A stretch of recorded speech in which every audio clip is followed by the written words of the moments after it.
Hi everyone, my name's PK and here I have Tim Stakergun, who's a valuer for a decade. I've never had a valuer on my platform before, so in this episode, we'll talk about the sort of 5 to 10 things that you really need to know because they could cause your property to either drop in value or rise in value, be worth more in the valuer's eyes. It's incredibly important stuff. Stick around for all of these 5 to 10 aspects that a valuer looks at so that you can capitalize or at least not burn yourself by ignoring them.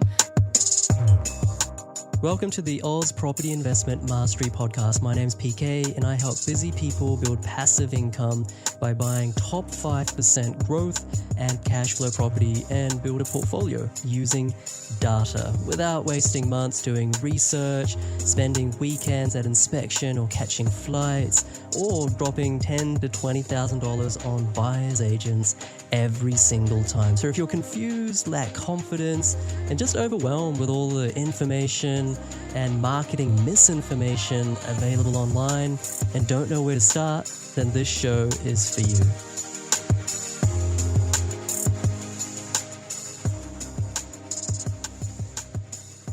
Tim, thank you so much for coming on the show, and yeah, I really appreciate it.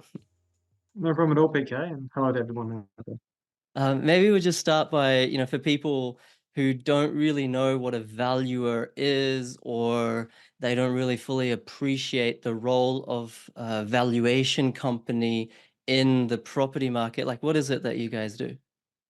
So a property valuer takes a snapshot of your property or business, and it will tell if you're going for a mortgage, it will tell the bank what it is. So if you just have a small standalone house, we'll do how big the land is, how big the property is, and also what are the legal components. So we'll talk about the certificate of title, and we'll tell the bank or any lending institution what are the risks associated with this property. Should they lend on the properties? So if you're wanting to refinance or just say purchase a property, you will get a valuation done at some point, and that's where someone like myself comes in and has a look. Yeah, and I think it's incredibly important because whether it's buying for the right price or selling for the right price or having it revalued for the price that you actually want so that you can take equity and do something with that, it's really good to kind of put on the lens of a valuer and see what they're seeing so that you can reverse engineer what actually is good and buy properties or make your Mm. property suitable. So I mean, let's get into it. Like let's maybe start with the negatives. What's like the first negative, or I'll let you take the baton if you want to run through the five. What are the risks or the negative things that people need to watch out for when purchasing a property, or at least what valuers look at? Yeah, that's a good question. There's a lot of risk, and let's just maybe just go for houses instead of apartments, just this little part of it. So my job is to look at the risks and show the bank what could be bad if it had to resell. So one of the main things that we look at is train lines. It sounds really weird, but if you're within a certain meterage of a train line, banks still see that as as a potentially large risk. So it may be great that you've got a house or an apartment, you're close to public transport, but if you're in 50 square meters, so after 10 years of having that house, so not 50 square meters, the direct 50 meters or 100 meters or 200 meters, you might get a lot of reverberations in the house and in the concrete and the foundations, and that could actually like negative to the house overall. So that's one of them. Can I just interject Essential, because I'm going to be super curious about each of them. of course. You mentioned 50, 100, 200. Is it subjective, or do different councils or different states have a different kind of line in the sand? Like in this area beyond 100, it's okay, or in this area beyond 200, it's okay. Like, how do we make that decision? It's a really good question. So it's really dependent upon the bank and maybe the Australian Property Institute or a lender that has their own set of instructions and risk. So, if you have a what I would say is a general blanket rule, and I can't speak for every lending institution, if you're within 50 to 100 square meters, that's a red flag. It's going to be hard to resell.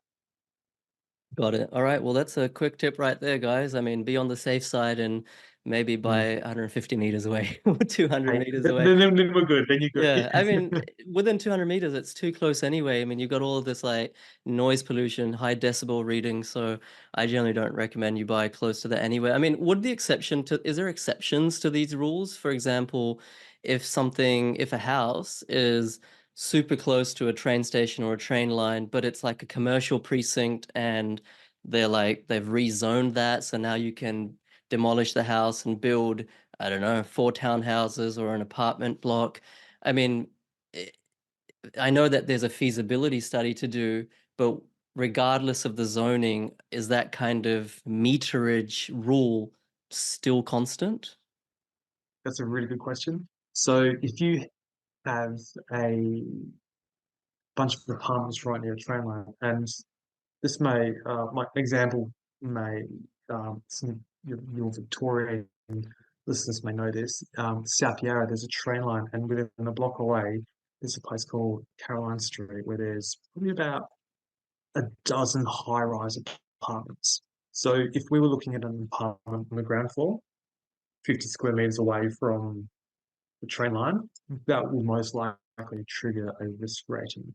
However, if it's on the 20th floor, you're not going to be really affected by it. Yeah. You're not going to hear it at all. You're probably not going to get any reverberations. So yeah, it really depends the height you have and how far away you have, and it's yeah dependent upon each lending institution's criteria. Right. And I've seen people get this wrong because they sometimes put in Google Maps like how long it takes to walk or drive from their house to the train station or to the train line. But of course, to drive there may be a longer distance, but as the bird flies, so to speak, it could be Yeah, within 100 meters. So it's very important to use that, like, that sort of measuring tool that you have in Google. yeah. Not the direction, but just that ruler. I think that's a good sense check to start with. That's a really good one. I think I knew that one, but I didn't know some of that nuance around that. So I learned something. Thanks, Tim. What's up next? Just going on maybe potential noise pollution as well. Major highways. Like you may think, hey, it's really good. Hey, I can get out of my driveway. I drive around the block and I'm on a major freeway, going to work or going to the city. But that noise is going to be a risk rating without a doubt. So banks will identify that. And not everyone wants to live right by a major freeway or a major road with a lot of traffic. So tying in with the train line, that's probably the next one that I would recommend that people look how far away you are from a major road or a major highway. Yeah. And I think one of the gotchas in that one that I've seen people make the mistake is where, you have that freeway or the highway, and then they have those big walls that prevent the sound from going. And then behind that wall is that residential area, and there might be like this little cul-de-sac, and it's kind of like unassuming and nondescript. And, people think it's actually a safe neighborhood and quiet. Well, it Yeah. might be all those things, but it's like literally 20 meters on the other side of this big wall and highway. So even if no noise is coming through, I would imagine because of that wall, still a valuer would think about that or penalize that to some extent. Is that a right statement? Yeah, that's correct. Any half decent valuer who's done their due diligence would absolutely identify how far the highway is from the property. And if to say if it's a major highway, 20 meters, that would most, I don't want to speak for every valuer, but 99.9% would have to be identified. Yeah, yeah, no, that's a great call. And I forgot to mention at the start, everyone who's watching or listening, none of this is, of course, financial advice, neither from Tim or nor myself. So please take it with that in that light. But it is pretty cool information. So so stick around. Number three, what are we up to now? Uh, Mainly essential repairs. So this is often, how do I put this? It's really important if you're refinancing or buying. you have to look at the essential repairs. So I've been to properties where you go in there and there's no bathroom, and the kitchen is not really usable. So you've got to think, could I rent this out? Could this be rented on realestate.com? And if it's not, then that's going to really impact the value of the property. So you really have to make sure that it's a livable condition. Mhm. And if not, sometimes I've had people who are doing renovations and they need to get a thing for finance to keep it going, and often no, we can't value it. Yeah. Or if it's not a livable condition. So people really, if you see a renovator's dream, I would just think about it over a cup of tea before you Yeah, sign a right. contract. That's all. Right. No, that's a good call. And I suppose, people could take advantage in a good way of that as well, where let's say there's no kitchen in a house because of Mm. whatever reason, it was old original condition, the previous owner, demolished it and ran out of funds and couldn't put a new one, or bathroom, or whatever the case may be. If people can access funds from wherever, then is that a good opportunity to say, okay, well, no one can really value this property, not least a good valuer. Let me use my own funds, cash or wherever I have money from, to actually renovate this property and then get a valuer in, and then you're manufacturing a lot of value, a lot of equity through sweat, through basically sweat equity, manufacturing value through your own renovation. Have you valued lots of properties like that? Do you mean where someone's got a property and they're like, I can't rent it out and it's pretty run down, and then they put their own money into it and Yeah, like have you yeah. ever come across a property where you're like, oh, like you just mentioned before, like you're like, oh, I can't really value this. I'm gonna really value this very low because it's not in livable condition and you can't really rent it. And then like 3 months later, you value the same house, and someone's done this Mm. like really spick renovation, and you're like, well, I would have valued it at, I'm just making this up, 300K 3 months ago, but now Yeah. look at it, it looks great. I'm gonna give it 500K, whereas the person only spent like 50K on it. Have you come across instances like that? Yeah, I have. And uh, I'll just say, if you want to get a evaluation, make sure your house is nice and presentable. It makes our life so much difficult if it's half complete. You're like, oh, who's going to buy this? Yeah. So yeah, if you the example that you provided is absolutely correct. So people, they could put in a IKEA kitchen and bathroom, and that could cost them, throwing a number out there, 20, 30 grand. But, you know, if it's all done, a value could come and go, well, it's quite comparable. It's a new kitchen, new bathroom compared to the place across the road, which has got a 5-year-old bathroom. Looks a lot nicer, and the value would, you would think it would without doubt go up. Right. Cool. That's good to know. What's number four? Um, this is for apartments, and this is something that people really do not know of and understand. It's the 50 square meter rule. Okay.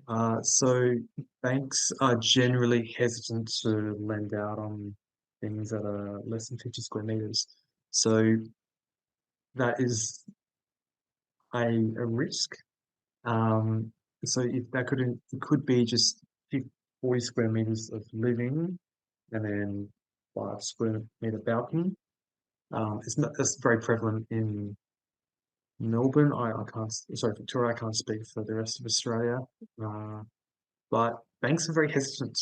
They've got each bank is very different, but they may not. You know, if you want to purchase a property that's less than 50 square meters, you may find quite a bit of difficulty getting a loan. To be honest, because the bank will go, if you default, we're going to find it really hard to resell this on. Right.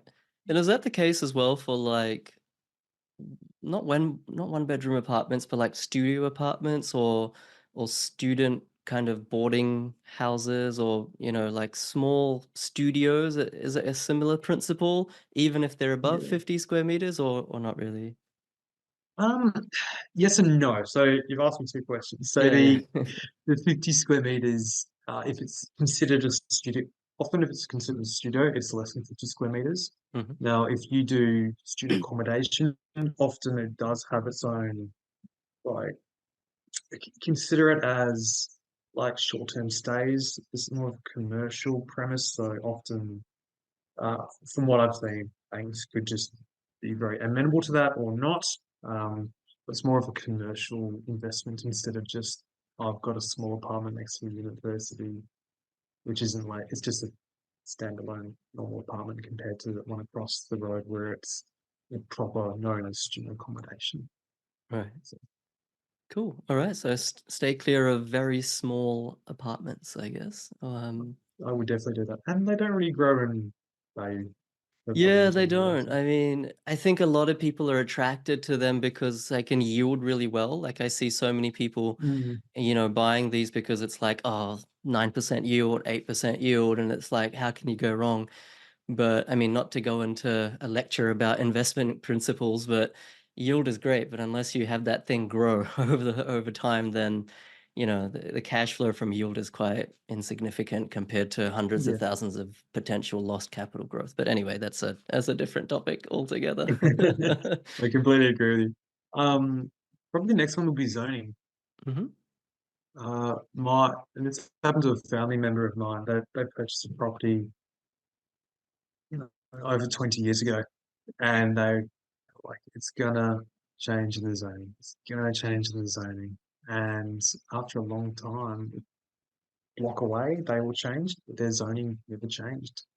So they've got a big plot of land, whereas if they purchased it literally a block away, they purchased the same size land, um, it would have been rezoned and they would have been able to subdivide.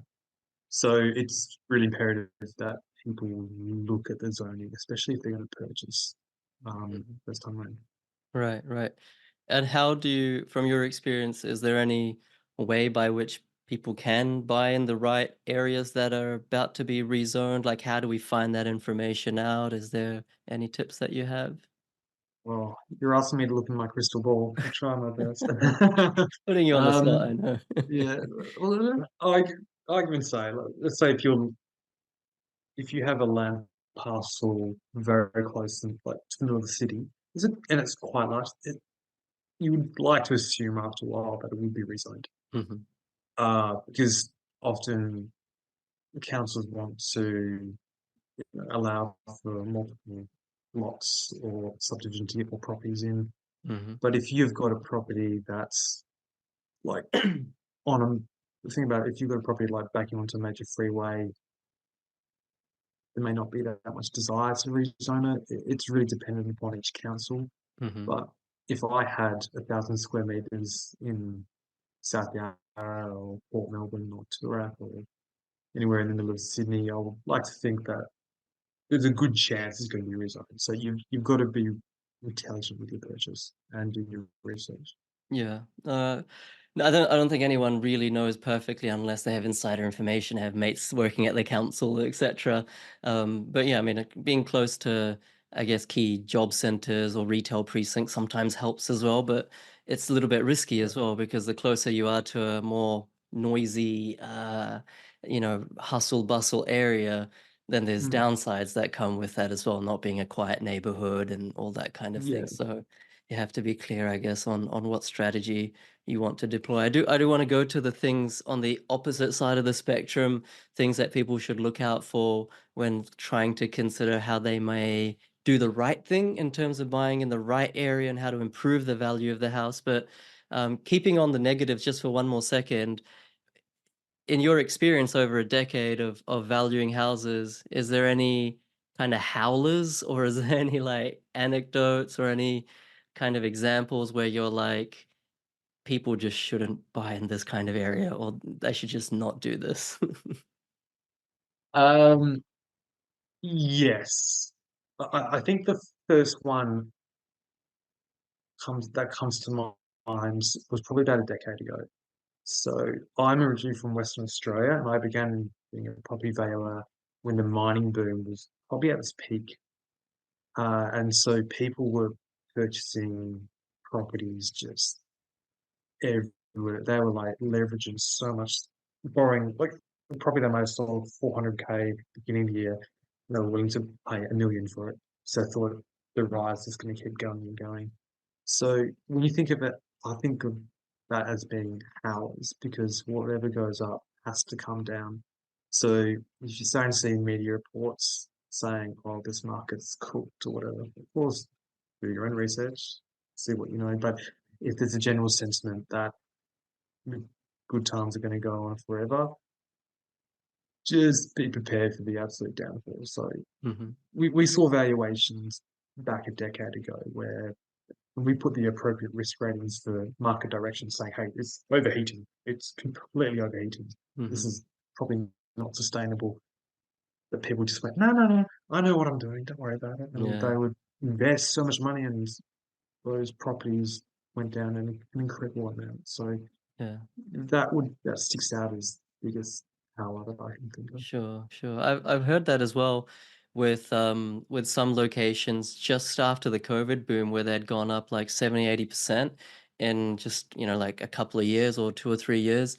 And I heard as well some banks sort of put a higher risk rating on those areas where it's like, something that's risen so fast, so in such a short period of time can't go on forever. And also I heard in places like Harvey Bay in Queensland, Yep. some banks were putting a risk rating on because at one point, I mean, I think we started, not personally, but a lot of clients had bought their 2019, 20, maybe even 2021, and it had done well. But I think around 2022, early 23, there was still a lot of interest. We'd stopped buying by that time, but a lot of banks weren't really lending there anymore because the lion's share of property transactions were done by interstate buyers.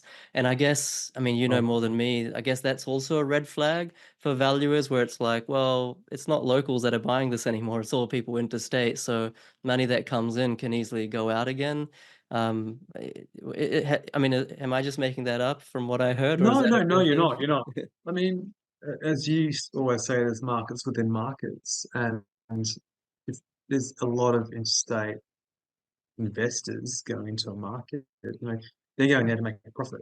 Mhm. And argument's sake, they invest in a place where there's a type of mine that's blowing up and a lot of people. But as soon as that goes down, they're going to withdraw all their money and Yeah, put it somewhere else. So yeah, if there's a lot of, and I think that's what we're seeing in Western Australia at the moment. There's a lot of interstate investors, and I promise you, if that market goes down, and I really hope it doesn't, uh, people will be putting their money elsewhere. So it's a consideration that valuers absolutely think about, and I have no doubt banks look at as well. definitely a risk. Yeah, I mean, I get so many questions every day of people who feel they're priced out of Perth or it's too hard to buy in Perth, and they go, like 200 kilometers north or south or these kind of regional Yeah, areas just because they want to get on that WA bandwagon, and it's like, just look at the last 10 years. You just want to tread yeah, carefully. I could be completely wrong, but I mean, be low risk in the way you approach things, and don't just buy an estate because everyone else is buying. But I mean, like as you said, markets within markets as well. yeah. All right, let's go to the positives. What are some of the things that people should have as the North Star when trying to select their properties? Um, it sounds weird in this day and age, but land size. There's a rental crisis. People are trying to get a house, and if you've got a house that's got a larger land size than maybe your neighbour, over a period of time, it the value will hopefully increase more. So you can get a lot of. This isn't financial advice, but you can probably, if your house goes up quite a lot, it's mainly due to the land value. So if I could buy the biggest plots of land in the middle of Perth or middle of Melbourne, middle of the city right now, I would do that in a heartbeat because in a while that's going to be a higher value. So if people are looking for a house and they can afford a large land parcel, I would, if I was in your shoes, that's probably what I would be doing. Yeah, that's great advice. I think once again, not to be a downer, but I think a lot of people, because of FOMO, they can Mm, just settle for like, oh, it's a relatively new or brand new house. It's 350 square meters. Let's just get a foot into the door of the property market, or, something like that. But I think it's really yeah, important to step back and take stock and be like, all right, even if the house, needs a little bit of work, even if the house isn't perfect from a cosmetic perspective, that can be fixed. But if it's on Mm, 7, 8, 900,000 square meters, that's there forever, and they're not that's there making for any it's not more of going that. away. Yeah. Yeah. Um, it's I can't think of anything like I should rephrase that. Improvements depreciate over time, whereas the land, unless there's a chemical spill or something, it's not going to depreciate. Yeah. Yeah. It's most likely just going to increase in value. So the more square meterage of land you have, probably the better it will be. Yeah. Awesome. Cool. What's another one? Um, the I found this really prevalent once I started valuing on the East Coast. It's actually car accommodation. It's so hard, and I think this is really a big thing in Melbourne. I don't know how it is in Sydney. I'm sure it's the same. But if you've got a double garage, that like, and you're really close to the middle of the city, like that is people pay extra just to have the double garage. Even if they've got one car, they've got storage or whatever. Hmm. Um, and you look at apartments and houses that just do not have car accommodation, and they generally don't do as well as car houses or apartments that do. There could Hmm. be a maybe 30,000, $40,000 difference. And who knows what it's going to be in 10 to 15 years' time in those inner city places. Yeah. One thing I do know with Western Australia is it's public transport's not that good. So everyone drives around in cars. You've got to have a garage. You've got to have a car. And people Yeah. have boats and stuff. They want to have space to put that stuff in. So if you don't have a property which doesn't have that car accommodation, then it's probably not going to be fortuitous to you in the long run. Yeah, fair enough. I mean, I know there's different locations across Australia and different demographics, and the accessibility of public transport, as you said, is different. But we go down to Melbourne every year in January for the Australian Open, and we always hire an Nice. Airbnb in like Hawthorne area. Oh, not Hawthorne, Richmond area, which is like Yeah, walking nice. distance. And there's never like any car garage space, and we always hire a car Yeah, because there's I'm gonna not. sit in. And it's like, I mean, I'm sure I'm just being a little bit entitled here because I'm from Queensland, the land of like garages. But it's like, yeah, you can't always find a space in front of the house. You could sometimes you have to walk like 20 meters, and if you got like groceries and stuff. So I Yeah. don't know how they do it. Maybe I'm just being a bit soft, but from that perspective at least, yeah, parking spot is really good. Yeah, it blows my mind how like sought after parking fees and things are. Probably about a year and a half ago, there was a garage that sold and secured up. Literally just a garage by itself. It's like $167,000 or like, oh, just like, Yeah, why? Like, this is ridiculous, but people that's pay for it. crazy. So it's Does it mm, matter impressive. from a valuation perspective whether it's a garage or like a carport? Is that a thing?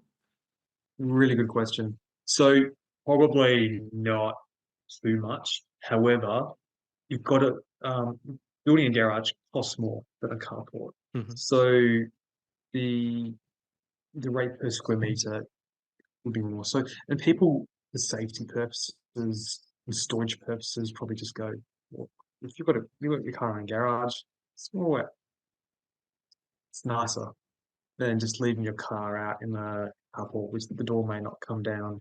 Hmm. Someone could potentially rob it or snoop around. And so you've got to look at, would you prefer a garage or a carport?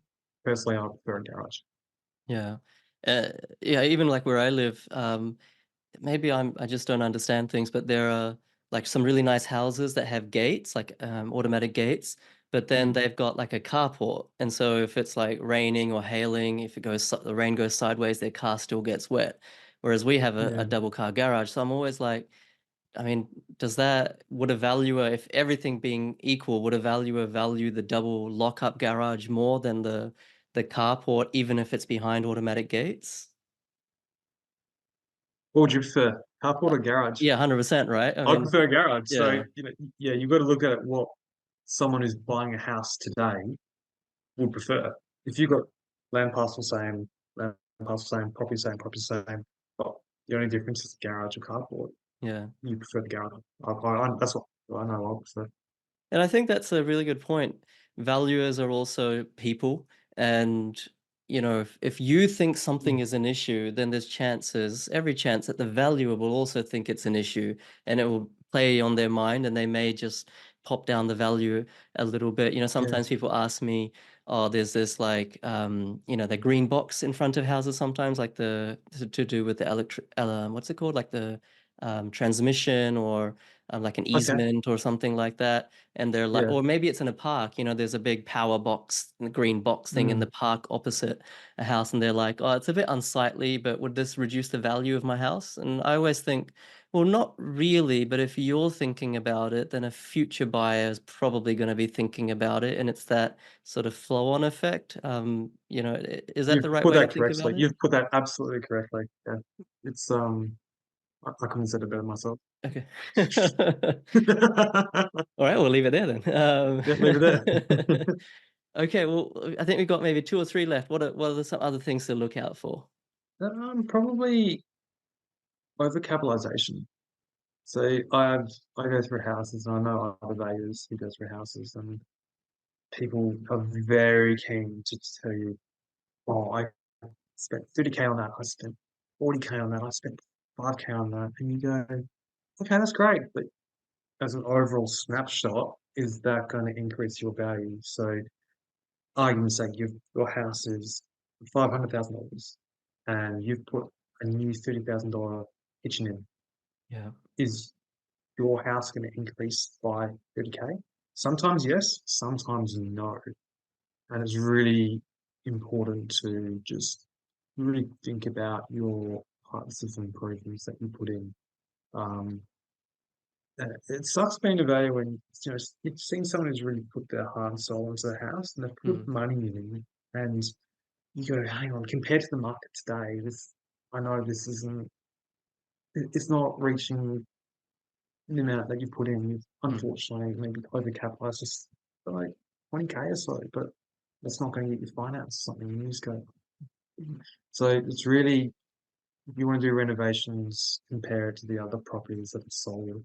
And yeah, Awesome. It's a good call out. And I think it's another reason why, as an investor, you really want to take the emotion out of a buying decision, because you may see the kitchen mm, and might have like a really thick stone bench top, and you might be like, yeah, that's really cool.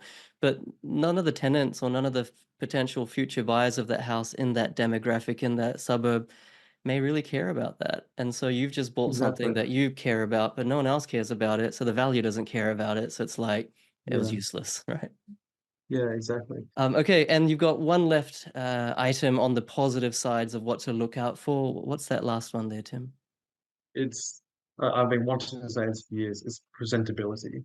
Okay. Um, Tree, if you've got someone who's maybe thinking about your financial future or whatever, and they come into your house, make the place kind of nice.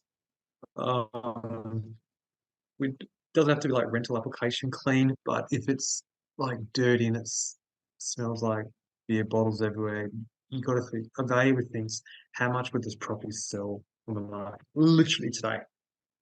Um, I think we've all been through rentals, or like if we want to rent a place or we want to purchase a place and it doesn't present well, we just go, "No, I don't want to buy this. I don't want to live here. Who Hmm. would want to live here?" That dictates the price. So yeah, and just be nice to your valuer. They just want to do their job, and we all feel weird going to people's houses, but it's something we've got to do. So, I just want to leave you on a very funny note. So years and years ago, I went to a house and I knocked on the door, and there was a guy who had it's like a curtains. So I saw a cat. I was like, oh, okay, cool. Look down again, and there was three cats, and I was like, "Hmm." He opened the door, and this waft hit me, and it was just cat pee and Oh fur and no. everything. Went in and I was crying because it was so strong. And then I said, "How many cats do you have?" And he said, "Oh, I've got 17. Don't tell the landlord." But you got to think like that's going to affect the value. Yeah, Like, that'll do who's it. going to want to go? Oh, that house, 17 cats in it. Yeah, yeah. I'm gonna buy that. It's a good investment.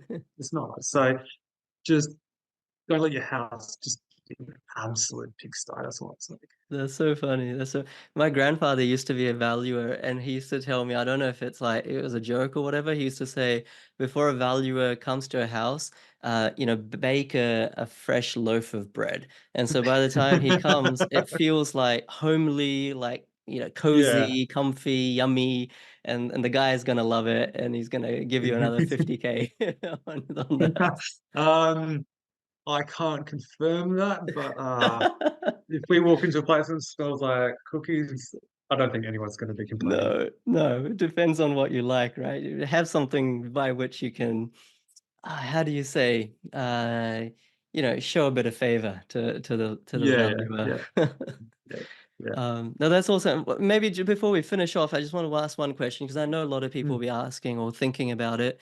These days, on the face of it, for the everyday investor in residential real estate, it doesn't seem that like valuers have a big place or big role to play. And where I'm going with this is, if you go with CBA or some of the big banks, it's like they have their desktop valuation technique. CBA have like the biggest loan book in Australia, and they use Core Logic and they use their own comparables.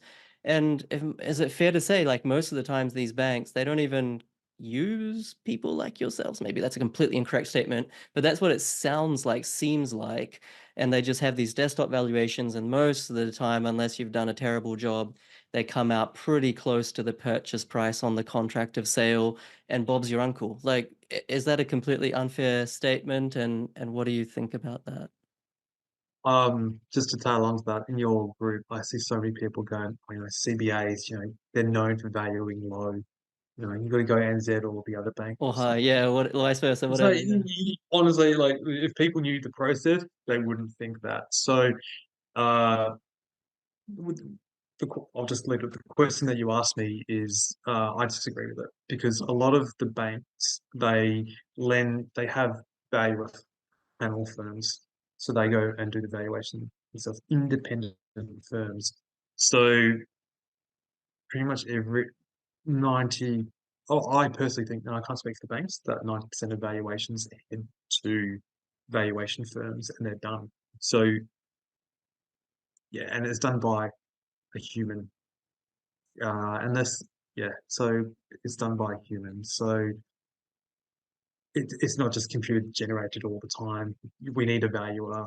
You, industry needs actual valuers to go, hang on, what is this property? Oh, is it still the same? What are the legal requirements? Has there been a railway line put behind it? Is that going to affect its value? So yeah, this the sentiment that it's all just like computer generated, not applicable, especially in Australia. In places like Singapore and Hong Kong, it is because every apartment is literally the same. But in Australia, it's very different. And do you feel, this just sparked another question, do you feel with the rise of artificial intelligence, I mean, no one likes to talk about their profession being taken over by robots, but I think in places, in sectors like information technology, maybe accounting, bookkeeping, maybe others, it's a real threat, maybe not in the next 1 or 2 years, but in the long term, that AI could do a lot of what humans are doing. Do you guys as valuers think about that, or you talk about that, or is that like a risk to the industry? What's your perspectives on that? This has been talked about 10 years ago that the Yeah, right. robot's going to take us over, and we're all still here. You need banks need eyes on the ground. They need people to see to them what actually it is. So if there's a very expensive property, they will pay someone like myself to go and look at it. So not worried about it. If it happens, I will. I'm not a betting man, but I'll buy a lot of people a coffee. So I don't think it's going to happen. No worries. Well, I think personally, the more humans are involved, the better from a checks and balances perspective. And that's just one of the things that makes the Australian housing and banking system so robust and strong. Because we have valuers, because we have, relatively low debt levels from an LVR perspective nationally, because banks lend prudently, we don't have the Mm. subprime stuff going on like what was happening overseas more than a decade ago. So all of this combined is actually a good thing. But I really appreciate your time, Tim. I've, like I said at the start, never had a valuer on. I hope people will have, the curiosity and the intellectual sort of curiosity to understand these points. And of course, you only mentioned 10. There are so many others, So, and they're all equally important. So I appreciate it. Was there anything lastly that you wanted to say before we finish up? thanks for your time, and everybody. If you have a valuer in the house, be nice to them, offer them a cup of tea. Most likely they're just going to rush through and say no, but I'll appreciate being thought of. So Awesome, awesome, and everyone's watching or listening. Tim is in the Facebook group, so I'm not going to tell you to go off and rush and contact him, but he is there, I'm and so gonna if get you have, bombarded. I know. okay, don't contact him, but he is there anyway, just in case you want to ask any questions or anything like that. No, that's really really cool. Really good to chat with you, Tim, and yeah, I really appreciate your time. Anytime, BK. Thanks for your time. Thanks, guys. Thank you for being with me as always, and I'll see you next time. Thanks so much. Bye.